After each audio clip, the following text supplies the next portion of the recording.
का राज्य छिन गया, बहू का इतना बड़ा अपमान हुआ, लाक्षागृह में जलाया गया, जुए में सब तुम्हारा संपत्ति छीना गया, अज्ञातवास मिला, घास की रोटी खानी पड़ी, कितना कष्ट मिला, फिर भी इसके बाद तुम दुख मांग रही हो, क्या कारण है? कुंती मां का एक विचार है, एक कुछ इसकी भावना है, एक उसका एक मंथन है, चिंतन है, एक उसका तर्क है कि विपदा संतु नः शश्वत तत्र तत्र जगत गुरो भवतो दर्शनम यत् स्यात् अपुनर्भव दर्शनम।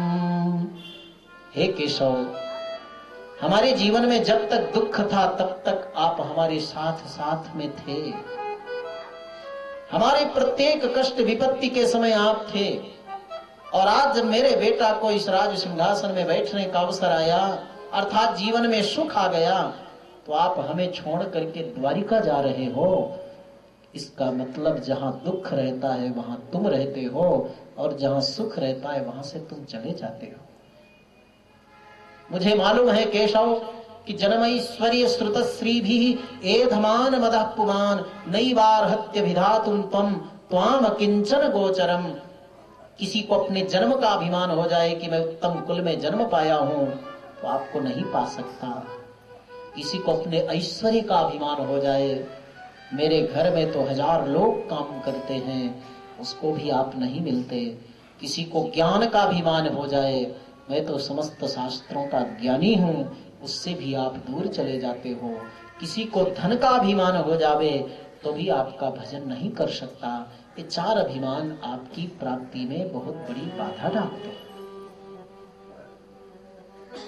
तो दुख में सुमिरन सब करे, सुख में करे न कोई, यदि सुख में सुमिरन करे तो दुख काहे को।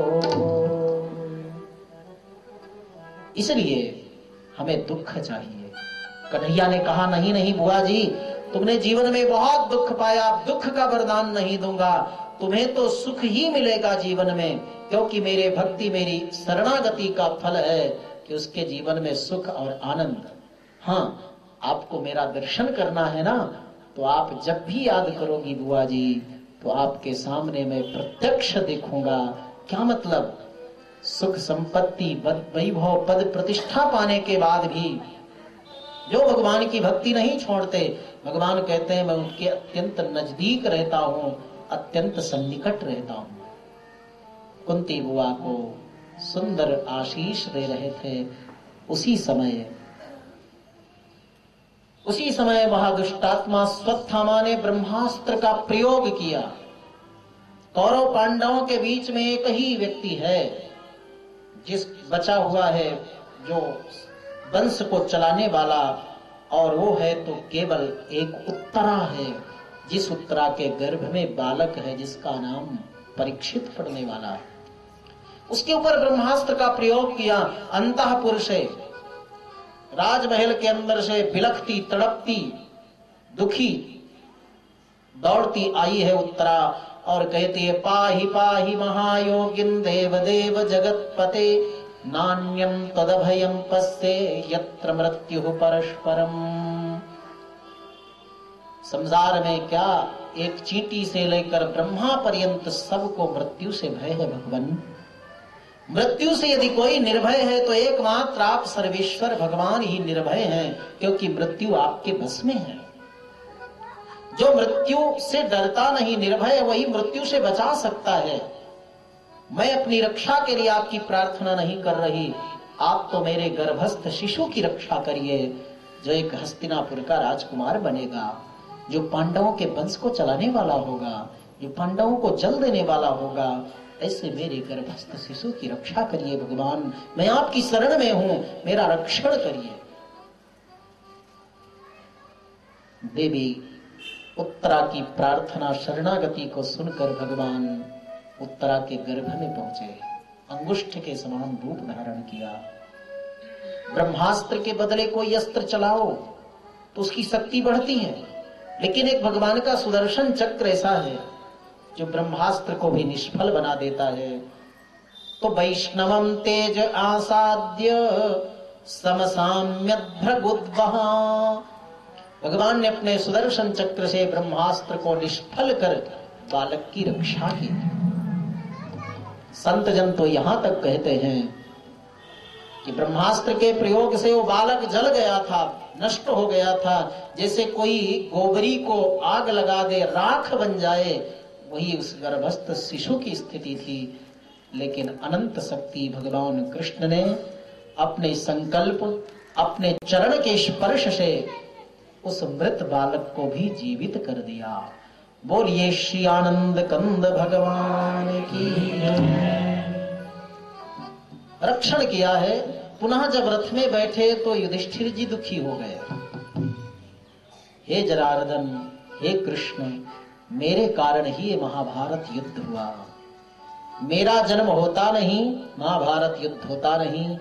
ये सभी जो गुरुजन मारे गए, भ्रातृबंधु मारे गए, सबके दोष का, पाप का कारण मैं हूं। भगवान समझाते हैं लेकिन युधिष्ठिर जी समझ नहीं पाते। कारण भगवान कृष्ण युधिष्ठिर जी को नमस्कार करते हैं। संबंध में बड़े लगेंगे और आयु में भी युधिष्ठिर जी बड़े लगेंगे। भगवान कृष्ण सोचते हैं, भगवान कृष्ण को सोचते हैं युधिष्ठिर जी कि ये छोटा भाई है, क्या कह रहा है, इसकी बात क्या मानना। और जहां ये भावना रहती है वहां ज्ञान अपने हृदय में नहीं स्थिर हो पाता। इसलिए गुरु के प्रति गुरुता हो, गौरव भाव हो, पूज्य भाव हो, समर्पण भाव हो, तभी उसके वचन, उसके उपदेश, उसका ज्ञान हमारे जीवन में उतरता है और स्थिर होता है। बार बार भगवान कृष्ण के समझाने पर युधिष्ठिर जी समझते नहीं। लेकर साथ में जाते हैं भीष्म जी के पास। भीष्म पितामह 6 महीने से बाणों की सैया में पड़े हैं। श्री कृष्ण को देखा और पूछा, हे कृष्ण, मैं अपने पूर्व के 100 जन्मों का ज्ञान रखता हूं कि मैंने किसी का कोई अहित नहीं किया, पाप नहीं किया, फिर 6 महीने तक मुझे इतना कष्ट।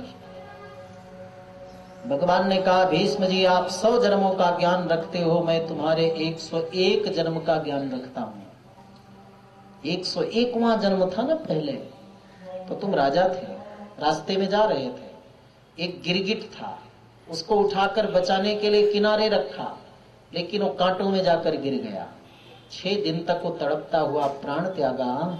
तो 100 जन्म के बाद में आपको इस जन्म में उसका फल मिल रहा है। इसको कहते हैं कर्म के फल को भोग। इसीलिए भगवान की शरणागति की जाती है कि हमारे जो संचित कर्म हैं और क्रियमाण कर्म हैं, दोनों को भगवान नष्ट कर देते हैं। इससे बड़ा और क्या संकल्प प्रभु का होगा। सर्वधर्मान परित्यज्य मामेकं शरणं व्रज अहम त्वां सर्व पापेभ्यो मोक्षयिष्यामि मा शुचः। ऐसा भगवान का उद्घोष है गीता में। अंतिम में 18वें अध्याय में भगवान ने उद्घोष किया है। भीष्म जी मौन हो गए, कोई बात नहीं। लेकिन भगवान कृष्ण ने जब पूछा भीष्म जी से, आपको स्वस्थ कर दूं, तो भीष्म जी ने कहा, भगवान आपकी लीला बड़ी विलक्षण है।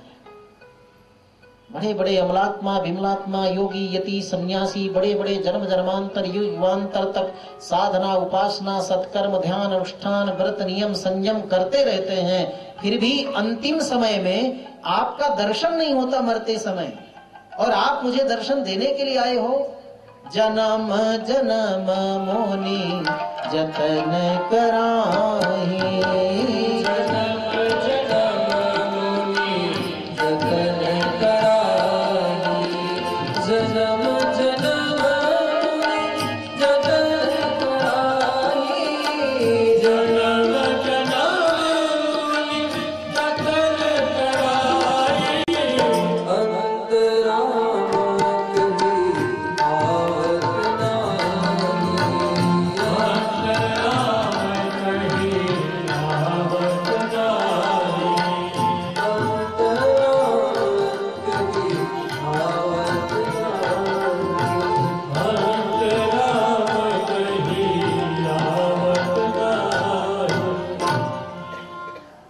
अंतिम समय में आपका नाम भी याद नहीं आता, और आज आप मुझे दर्शन देने के लिए आए हो, फिर मैं शरीर क्यों रखूंगा। भगवान का दर्शन करते हैं भीष्म जी। कितना अधिकार होता है भक्तों का भगवान पर। भीष्म जी कहते हैं, हे भगवान